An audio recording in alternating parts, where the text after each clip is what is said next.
어, 요즘 우리는 자주 이런 얘기를 들어요. 뭐 10년 만에, 20년 만에, 30년 만에.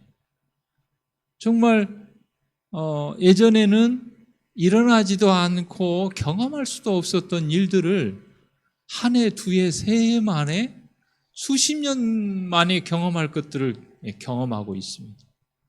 또 얼마나 또 작년 한 해 동안 또 재난과 사고와 질병이 많았습니까? 정말 올 2023년도 한 해는 하나님께서 잘 우리를 보호해 주셔서 사고와 질병이 많은 이 세상 중에 정말 평안하고 안전하기를 간절히 소망합니다. 지금 우리 성은이 엄마가 운전을 참 잘합니다만은 초보 운전 때 약간의 좀 이렇게 좀 접촉사고가 있을 때가 있었습니다. 그 뒤로 우리 성은이 엄마 운전할 때 보면은 아주 그냥 간절히 꽤 길게 기도를 하고 운전을 합니다. 그래서 거의 접촉사고도 별로 없어요. 오히려 저는 어쩔 때는 그냥 잊어버리고 막 운전하다가 후진하다가 뒤에 부딪히기도 하고 이렇게 하는데, 우리 성도님들 운전할 때, 하루가 시작될 때, 어디 먼 거리를 나설 때 이렇게 간절히 하나님께 기도하고 또 우리의 자녀들을 위해서 또 간절히 기도하고, 우리가 운전하기 전에 기도할 때 어떻습니까? 물론 하나님의 보호하심도 기도하지만 하나님 교통법규도 잘 지키고 이렇게 조심스럽게 좋은 운전 습관을 가지고 이렇게 운전할 수 있도록 도와주세요. 이렇게 기도하면서 또 그렇게 좋은 운전 습관을 들이는 것도 좋은 것 같습니다. 오늘은 기본교리 16장, 우리가 잘 아는 내용입니다만은 성만찬 예식, 성찬 예식이라고 하죠. 성찬 예식은 세족 예식과 성만찬 예식 이렇게 나누어집니다. 보통 이제 교회요라면은 기회에 한 번 정도 하도록 그렇게 권면합니다. 그러나 또 여러 가지 준비하고 이런 것이 복잡하기 때문에 좀 교인 수가 많은 데는 전반기, 후반기 해서 두 차례 이렇게 합니다. 저희 교회도 전반기 6월이 맞춰질 쯤 한 번 하고 그 다음에 연말 기도주의를 마치고 이렇게 합니다. 그러나 우리가 3년 동안 코로나로 인해서 작년 한 번밖에 못했습니다. 참 아쉽습니다. 우리에게 하나님께서 이 성만찬 예식을 주신 것은 참으로 감사한 일이라고 생각이 듭니다. 누가복음 22장 24절에 보면 또 저희 사이에 그중 누가 크냐 하는 다툼이 난지라 그랬습니다. 예수님께서 이 성찬 예식에 대해서 이렇게 교훈하고 가르침을 주기 전에 제자들의 형편이라는 것은 정말 그 12명밖에 안 되는데도 그 안에서 어때요? 네가 크냐 내가 크냐, 누가 더 예수님의 이쁨을 받냐, 구원받아서 하늘에 가면 누가 하나님의 보좌에 가까이 갈 거냐, 이런 그 다툼, 시기, 질투 이런 것들이 있었습니다. 그래서 예수님께서는 이 성찬 예식을 통하여 예수님과 같은 겸손한 마음을 갖기를 바랬습니다. 이 성찬 예식의 가장 큰 주제는 예수님과 같은 겸손함을 갖는 것입니다. 증언보감 2권 360페이지에 보면 연합하면 힘이 있고 분열하면 약해진다 그랬습니다. 여러분, 교회가 왜 성장하지 않는가? 여러 이유가 있을 수 있습니다. 그러나 가장 중요한 이유는 성도 간의 연합이 없을 때 그렇습니다. 우리가 연합을 해도 세상을 향하여 복음을 가지고 나아가고 사단과 악의 세력과 대항하는 것이 얼마나 힘들고 어렵습니까? 그런데 이 내부 안에 이 분열과 갈등이 생기면은 이미 싸워보기도 전에 진 것입니다. 그렇지 않습니까? 네. 그래서 하나님께서는 이 성찬 예식을 통하여 우리 성도들이 한마음 되기를 바라는 것입니다. 요한복음 13장 14절에 보면 내가 주와 또는 선생이 되어 너희 발을 씻겼으니 너희도 서로 발을 씻기는 것이 옳으니라. 솔직히 제자들이 예수님의 발을 씻겨야 됩니다. 그런데 자기들끼리 누가 크냐 다툼하는데 정신이 팔려가지고 예수님의 발을 씻어주지 않았어요. 그리고 서로 이렇게 보면서 누가 나서서 발을 씻기지? 섬김을 받고자 하기만 했지 섬기려고 하지 않는 것입니다. 그때 예수님께서 수건을 허리에 두르고 대야에 물을 받아서 손수 제자들의 발을 씻기셨습니다. 얼마나 아름다운 모습입니까? 정말 우리나라의 어떤 유교적인 이 관념에 있는 우리 생각으로는 이해가 안 가는 것입니다. 자식이 부모의 발을 씻어줬다 그러면 어때요? 아, 참 효자다. 참 아름다운 모습이다. 이렇게 생각하지만 부모가 자식의 발을 씻겨줬다 그러면 어때요? 뭐 이게 족보가 거꾸로 섰냐? 뭐 이런 모래 집안도 다 있냐? 그렇게 콩가루 집안도 다 있냐? 그렇게 제자가 선생님의 발을 씻겨주지 선생님이 제자의 발을 씻겨주는 경우는 참 드뭅니다. 그런데 성경에 기록된 수많은 이야기 중에 가장 아름답고 우리의 감명을 주는 이야기는 하나님이 인간의 몸으로 오셔서 죄인의 발을 씻어주셨다는 것이죠. 이건 대단한 이야기입니다. 이건 대단한 이야기. 그리고 예수님께서는 우리에게 말씀하셨습니다. 내가 이렇게 본을 보였으니 너희들도 서로의 발을 씻어주라. 그렇게 말씀하셨습니다. 실질적으로 더러운 발을 씻어주면서 죄를 용서해 주신 것입니다. 우리는 서로의 발을 씻어주는 이런 예식을 통하여 서로를 이해하고 용서하고 하나로 연합하고 섬기는 마음을 갖는 것입니다. 여러분, 올 6월, 올 연말에 성찬 예식을 할 때, 세정 예식을 할 때 누구하고 발을 씻어주겠습니까? 누구하고 발을 씻으면 가장 아름다울까요? 하나님께서 제일 기뻐하실까요? 평상시에 좀 서로 간에 오해가 있었거나 서운한 마음을 있었거나 그러면 어때요? 집사님, 제가 지난번에 좀 미안했습니다. 오늘 서로의 발을 씻어주고 새롭게 출발하게요. 얼마나 아름답습니까? 그럴 때 이 성찬 예식은 아름답고 복음이 되는 것입니다. 복음이에요.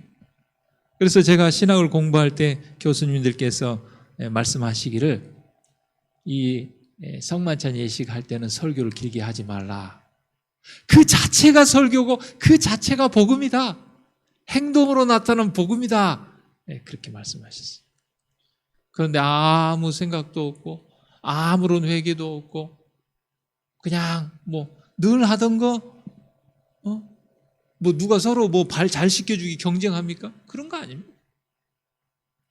그 예식을 통하여 우리가 서로를 용서하고 이해하고 하는 것입니다. 저는 그 학창 시절에 그 새 학기가 되면은 새로운 교과서와 또 새로운 공책을 사잖아요. 그런데 이제 좀 가난하고 좀 어려우니까 이왕이면 전 학년에 전 학기에 썼던 공책을 활용할 수 있는 건 활용을 합니다. 근데 어떤 공책은 굉장히 많이 써가지고 다시 쓸 수 없는 공책이 있는데 대개 이제 기타 과목들은 한두 페이지 쓰고 굉장히 뒤에가 많이 남아있어요. 그러면 새로운 마음을 갖기 위해서 앞에 썼던 그 페이지를 싹 찢어서 버립니다. 그리고 정말 이렇게 시작합니다. 성찬식은 그런 것입니다. 내가 예수 그리스도를 의지하고 하나님의 말씀대로 살려고 했지만 살다 보니 나도 모르는 사이에 죄로 인하여 더럽혀지고 이기적인 마음이 생기고 교만한 마음이 생겼단 말이죠. 그래서 이 세식을 통해서 어떻게 해요? 새로 시작하는 거예요. 리셋. 예. 새로 시작한다는 게 얼마나 좋습니까? 뭐 이 핸드폰이나 이 컴퓨터 같은 것도요, 너무 복잡하면은요, 이걸 싹 밀어버립니다. 포맷이라고 그래요. 새로 그냥 싹 처음처럼 밀어버리고 새로 다시 깔아요. 그럼 속도도 빨라지고 이렇게 그렇게 됩니다. 어떻게 보면 그것은 포맷, 리셋과 같은 것이죠. 하나님께서 우리에게 새롭게 리셋할 수 있는 기회를 주신 것입니다. 빌립보서 2장 7절에 보면 예수님께서는 오히려 자기를 비어 종의 형체를 가져 사람들과 같이 되었습니다. 또 인자에 온 것은 섬김을 받으려 하며 아니요 도리어 섬기려 한다 그랬습니다. 그러면서 갈라디아서 5장 13절에 오직 사랑으로 서로 종노릇하라. 서로 종노릇하라. 네. 내가 나이가 이 정도인데 내가 대우받을 나이지 내가 종노릇할 나이냐? 내가 목사인데 대접을 받아야지 내가 다른 사람을 섬겨야 되냐? 내가 장로이고 집사인데 그렇게 예수님께서 말씀해요. 대접을 받을 걸로 생각하면 예수님보다 더 높은 사람은 없습니다. 예수님은 온 우주의 왕이십니다. 그런데도 자기를 비어 종의 형체를 가져 사람들과 같이 되셨고 또 죄인들의 발을 씻기심으로 우리의 모범을 보여주셨죠. 섬기는 것이 무엇인지 예수님께서 보여주셨어요.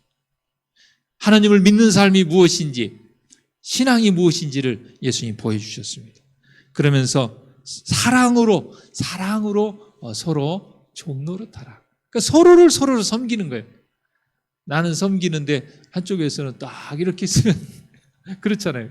근데 서로 이렇게 섬기는 모습은 얼마나 아름답습니까? 마태복음 25장 40절에 예수님께서 너희가 여기 내 형제 중에 지극히 작은 자 하나에게 한 것이 내게 한 것이다. 여러분, 우리가 그 한 사람을 용서해 주면 그것이 그 사람에게 한 것이 아니라 예수님이 한 것처럼 예수님이 받아주신다는 거예요. 여러분, 만약에 예수님이 오신다면 여러분 어떻게 하겠습니까? 얼마나 이렇게 잘하고 싶겠습니까? 그렇지 않습니까? 이번에 우리가 연말에 주말붕회로 우리 허창수 목사님 오셨잖아요. 저도 뭐 얼굴만 알지 잘 모릅니다. 그럼 우리 교회에 손님으로 오시기 때문에 어떻게 하고 싶어요? 잘 대접해 주고 싶은 것입니다. 그래서 이제 그 KTX를 타고 오신다고 그래서 예전에 우리 황남표 장로님께서 목사님 그 송정리로 오면요 지하철로 오는 게 제일 빠릅니다. 차로 가서 픽업 가면 차도 막히고 그래서 그 뒤로는 이제 KTX로 온다 그러면 뭐 좀 죄송한 것처럼 보이지만 지하철로 오는 게 제일 좋습니다. 그러면 이제 지하철 타고 오시면 이제 전도사님과 함께 여기 그 역에 마중을 이렇게 나갑니다. 그래서 혹시나 싶어서 목사님께 이제 그 지하철 그 역에는 그 노선 그것도 해서 문자로 보내드리고 또 여기 게스트룸 입구 번호는 몇 번이고 와이파이는 또 몇 번이고 그다음에 아침은 저희들이 뭐 이렇게 빵이랑 이렇게 준비해 놨습니다. 그리고 또 오시기 전에 또 오랫동안 불을 안 넣는 게 차갑잖아요, 방에. 그러니까 미리 또 불도 넣어놓고 또 청소도 우리 아이스가 청소도 깨끗이 해놓고 저는 이제 이불 같은 것도 다시 이렇게 빨아가지고 또 이렇게 해놓고 목사님께서 고마워하는 거죠.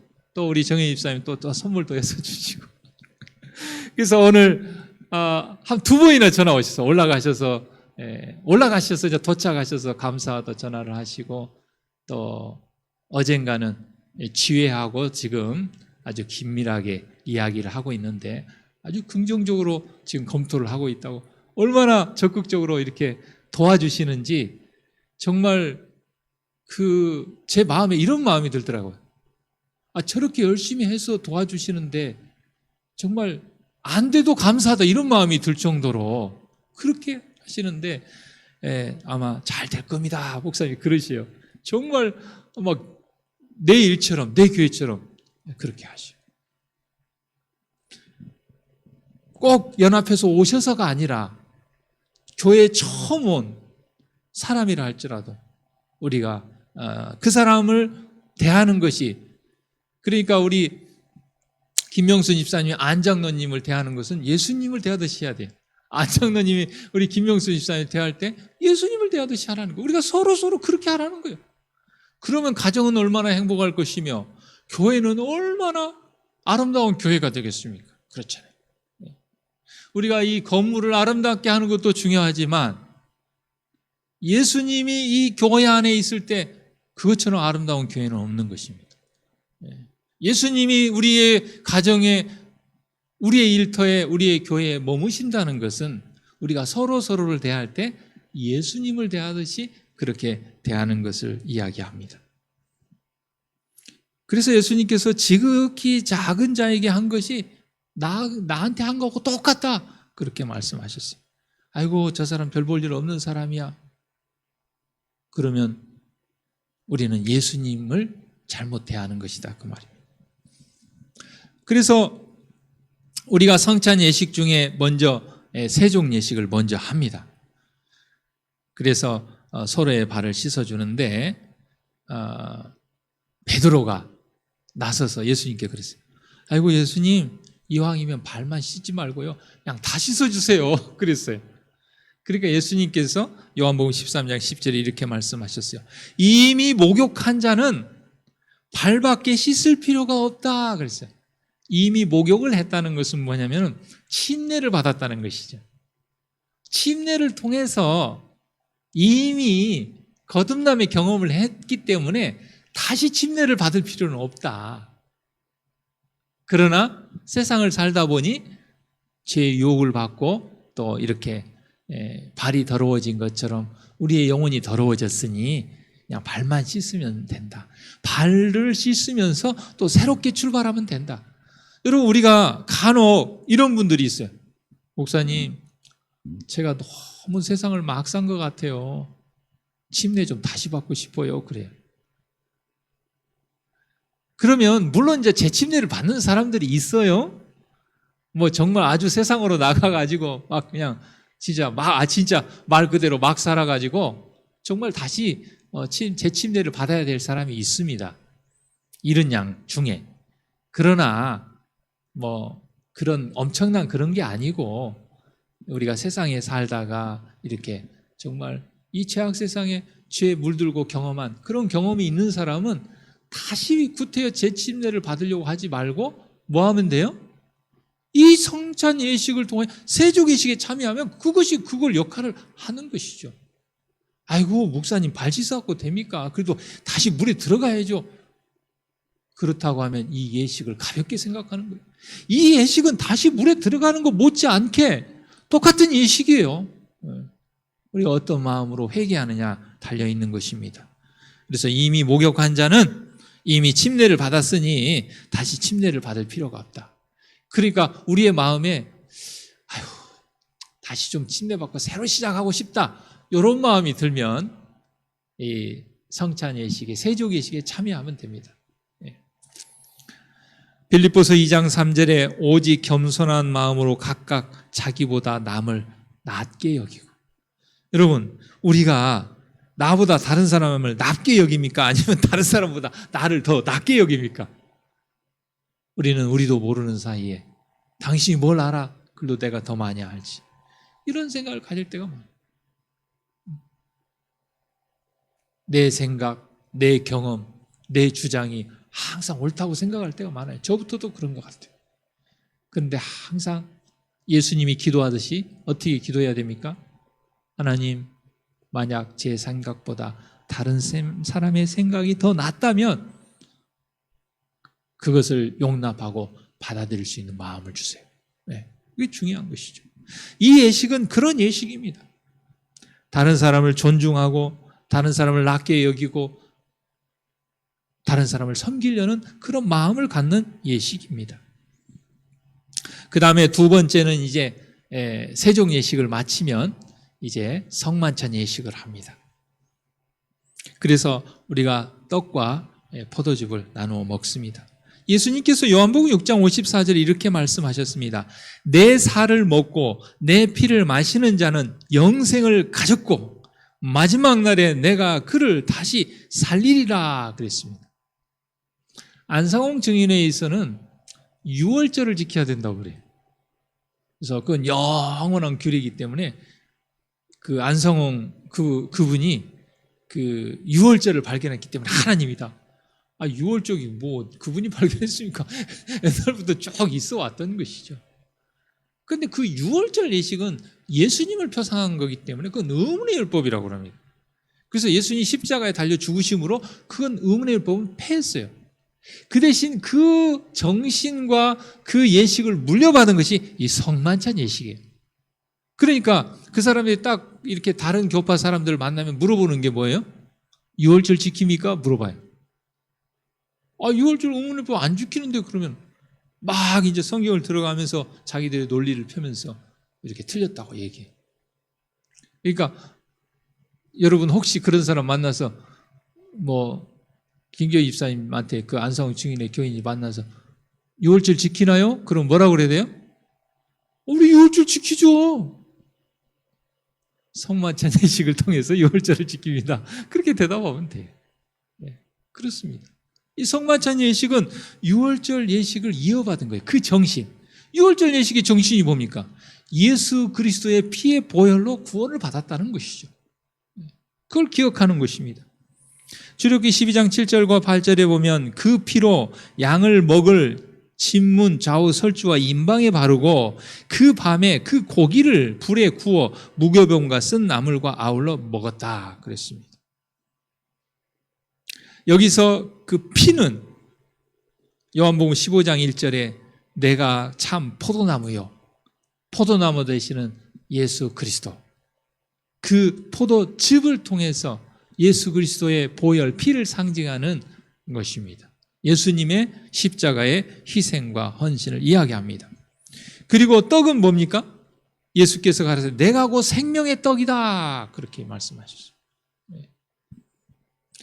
그 떡은 뭐냐면 요한복음 6장 63절에 내가 너희에게 이른 말이 영이요 생명이라 이 하나님의 말씀이 생명의 떡이고 또 생명이라는 것이죠.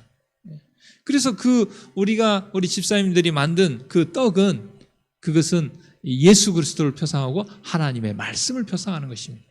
다시 말하면 하나님의 말씀을 먹지 아니하면 우리는 영적으로 살 수 없는 존재. 우리가 밥을 먹지 않으면 살 수 없는 것처럼. 그래서 우리 교리 191페이지에 보면 육체적인 생명이 음식과 음료에 의존하듯이 영적 생명도 예수 그리스도의 피와 말씀을 상징하는 그리스도께 의존한다 하는 것입니다.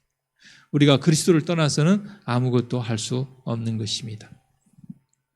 자, 그리고 고린도전서 10장 17절에 보면 떡이 하나라고 그랬어요. 자, 우리가 떡 하나 이렇게 굽죠. 집사람이 떡을 하나를 굽습니다. 그럼 그것을 이제 딱 짜게요. 다 이렇게 나눠가지고 다 나눠 먹어요. 그러니까 떡이 하나예요. 떡 하나를 나누어 먹은 겁니다. 그러니까 우리는 하나인 것이죠. 하나를 상징합니다. 떡이 하나요 많은 우리가 한 몸이니 이는 우리가 다 한 떡에 참여합니다. 한 떡에 참여하면서 뭐 하는 거예요? 우리가 한 가족이라는 걸 우리가 기억하는 것입니다. 이 예식에 함께 참여함으로 그리스도인들은 그들이 연합되었음과 그리스도를 그 머리로 하는 한 대가족에 소속되었다는 것을 공적으로 보이는 것이다. 그래서 여러분 식구 그러죠. 식구가 뭡니까?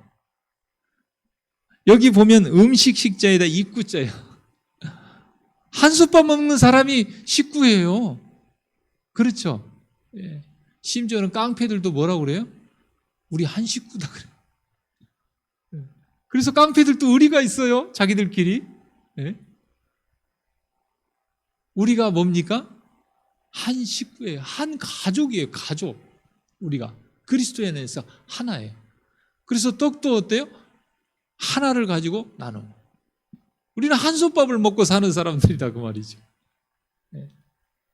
그래서 우리는 형제요 자매요, 하나님을 아버지라고 우리가, 하나님 아버지 안에 우리는 한 형제 자매요, 한 식구요, 한 가족이라는 뜻입니다.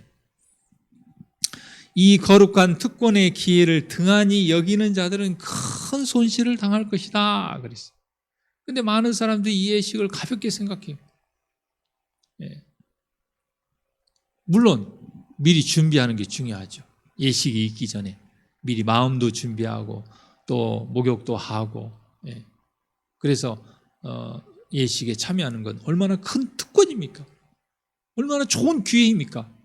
그런데 이 예식을 등한히 하면 하나님께서 말씀하시기를 큰 손해를 보고 있는 곳이다 그랬어요.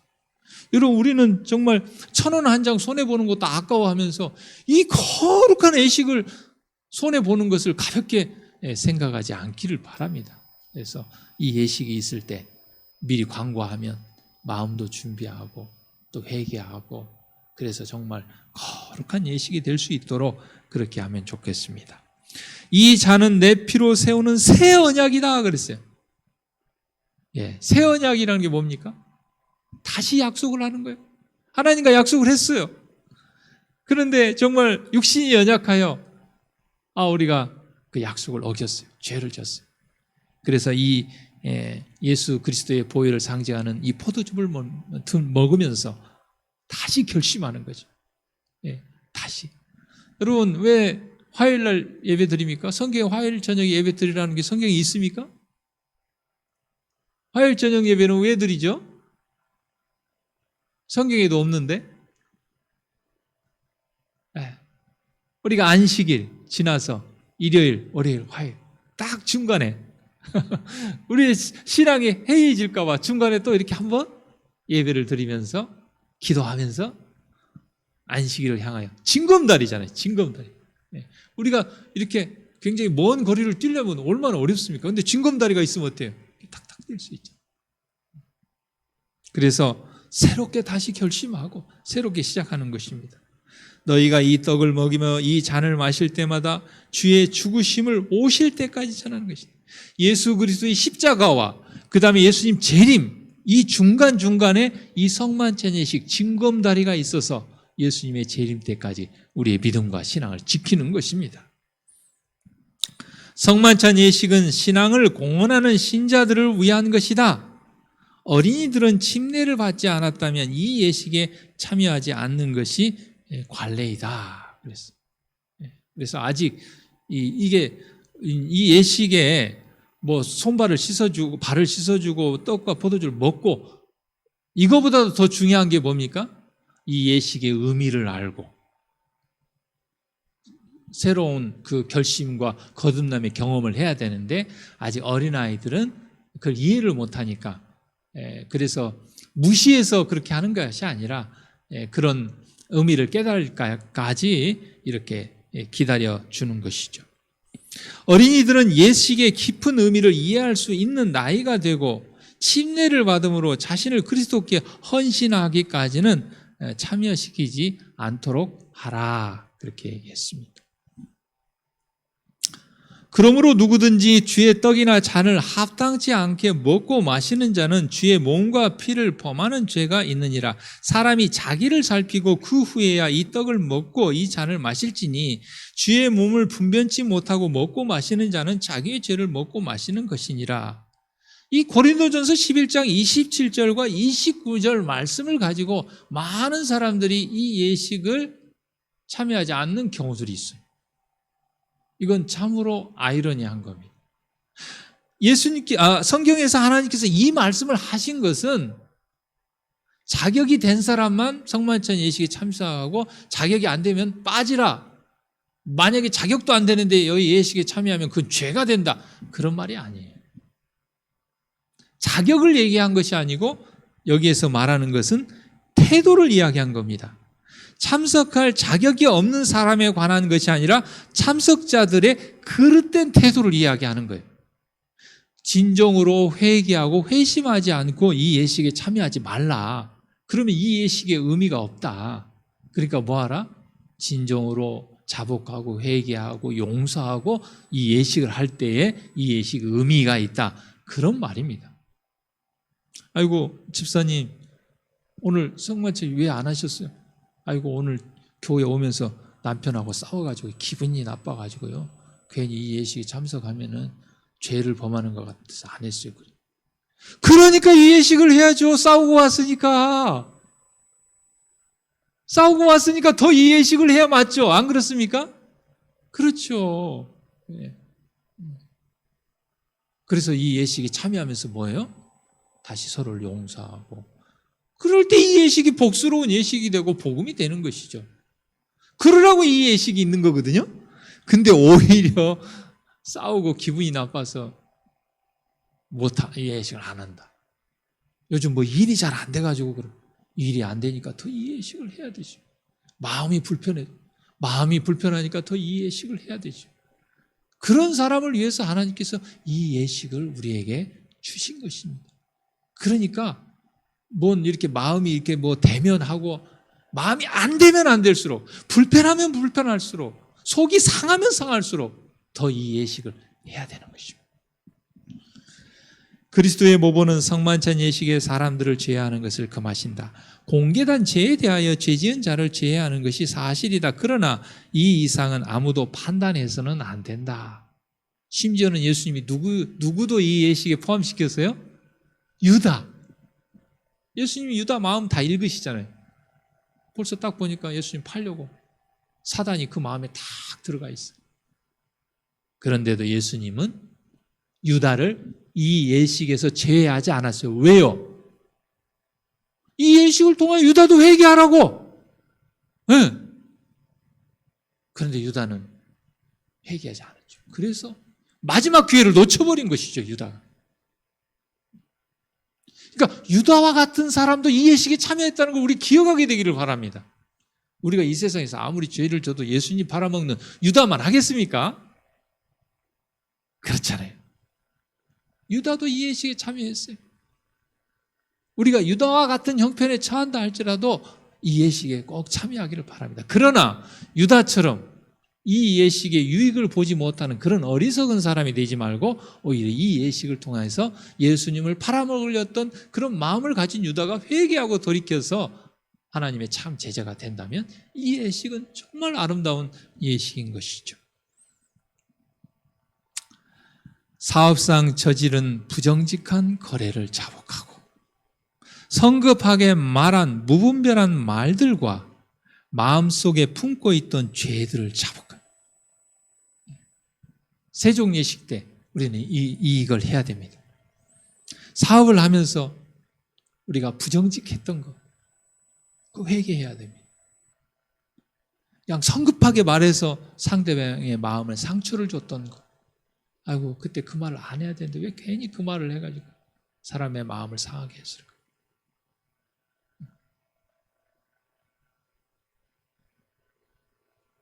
여러분 우리가 그 교회에서 생활을 하다 보면 좋은 일도 있지만 안 좋은 일도 있잖아요. 근데 이제 자녀들이 있으면 어떤 자녀들은 교회에 나오는 자녀도 있지만 어떤 자녀는 교회를 안 나오는 자녀도 있어요.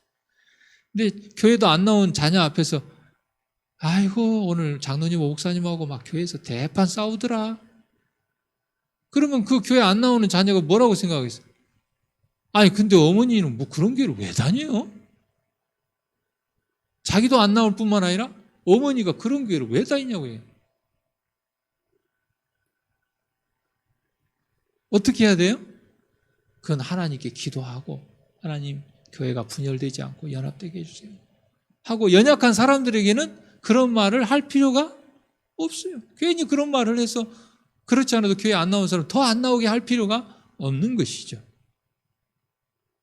우리는 그런 성급하고 무분별한 말들을 아무 생각 없이 하면 안 된다는 것이죠. 또 마음속에 품고 있던 그 죄들 그걸 자복하는 것입니다. 그럴 때 이 성만찬 예식은 복스럽고 귀한 예식이 됩니다. 올 2023년에도 우리가 6월 전반기가 맞춰질 때 이 예식을 할 것입니다. 연말에 이 예식을 할 것입니다. 유다도 하나님께서 제외하지 않았던 이 예식에 우리 모두가 다 참여해서 이 예식을 통해서 하나님께서 우리에게 주시고자 하는 복을 누리는 우리 모두가 되기를 바랍니다. 기도하겠습니다.